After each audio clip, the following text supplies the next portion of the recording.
اگر نمازوں سے بخشش ہونا ہوتی، اگر روزوں سجدوں حج عمروں اور قرآن کی تلاوتوں سے صداقت کا معیار ہوتا، حر نے پہلے بھی تو بڑی پڑھ رکھی تھی، کسی کام نہ رہی اگر وہی قبول ہوئی جو امام بدل کے حسین کے پیچھے کھڑا۔ اسے ہدایت کہتے ہیں، اسے ہدایت کہتے ہیں۔ اور جو یزید کے ساتھ تھے، کیا ان کے پاس علم نہ تھا؟ کیا داڑھی نہ تھی؟ کیا ذکر و اذکار نہ تھے؟ کیا حج عمرے والے نہ تھے؟ انہیں نماز نہیں آتی تھی، کلمہ نہیں آتا تھا، اذانیں نہیں دیتے تھے، انہیں وضو حج کے مسائل کا پتہ نہیں تھا؟ ارے سب کچھ بلا ہو اچھا ہے، مگر سب کچھ کر لینے کے بعد اگر زندگی میں تم نے ساتھ ظالم کا دے دیا تو سب پہ لکیر پھر جائے گا۔ ایک بات پہ پکا ہو جا، ساتھ نیک کا دے دے، پیچھے کسی نیک کے کھڑا ہو، اچھے اور صالح کی راہ پہ چل۔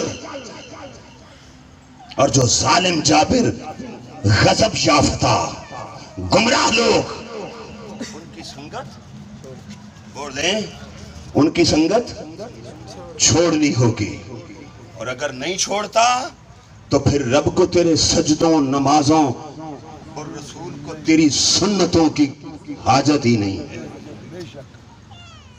وہی تھا، پانی بھی وہی تھا۔ حضرت موسیٰ علیہ السلام اور ان کی قوم سلامتی سے گزر گئی، مگر اللہ رب العزت نے مانگا تو رستہ تھا، اللہ نے ہادی دے دی۔ مانگا رستہ تھا اسے کہ سیدھا رستہ بتا دے، اللہ نے فرمایا صراط الذی، ان لوگوں کی راہ، یہ جو انعام والے ہیں یہ ہادی ہیں، ان کے پیچھے آ جاؤ۔ راستہ ایک ہی تھا، دریا بھی ایک تھا، پانی بھی ایک تھا، اور دونوں کا رب بھی ایک ہی تھا۔ فرعون کا رب کون تھا؟ کون اس کو رزق دے رہا تھا؟ وہ کس کی مخلوق تھا؟ سب کچھ ایک تھا، مگر ایک غرق ہو گیا، ایک لشکر پار ہو گیا۔ سبب صرف یہ تھا، ایک کا رہبر جھوٹا تھا، ایک کا رہبر سچا تھا۔ علامہ اقبال نے وہ فلسفہ کھولا ہے کہ نہیں کھولا؟ بڑے نغمے گاتا تھا، بڑے گیت گاتا ہے، بڑا پھولوں کا قدردان ہے۔ جب رات کی تاریکی اپنا دامن کھول دیتی ہے تو سارا دن چہچہانے والا اور گلوں کے نغمے الاپنے والا وہ بلبل بھی اداس تاریکی میں ڈوبا، منزل سے نا آشنا کھڑا ہے،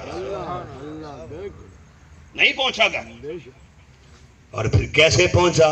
جس کو تم بڑا چھوٹا سا سمجھتے ہو جگنو، کوئی صاحب نور تو ملے،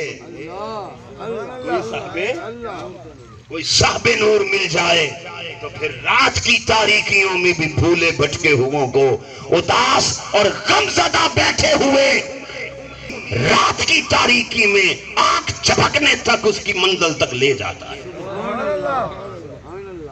مگر کسی صاحب نور سے رشتہ استوار ہو جائے، کسی اللہ والے سے رشتہ جڑ جائے، پھر وہ زندگی کی ساری الجھنیں، ساری رکاوٹیں اور ساری پریشانیوں سے سلامتی کے ساتھ گزار کر، جگنو نے اس بلبل سے بیٹھ کے پہلے کوئی آدھا گھنٹہ گوگل پہ نقشہ سمجھا ہوگا کہ بلبل لے جاتا ہوں، مگر ذرا بتا تو صحیح وہ درخت کہاں ہے، کتنی دور ہے، کون سا علاقہ ہے، ذرا مجھے گھر بتا دے، لے میں جاتا ہوں۔ تو اس کا کیا جواب ہوتا؟ اگر مجھے پتا ہوتا تو پھر میں چلا نہ جاتا۔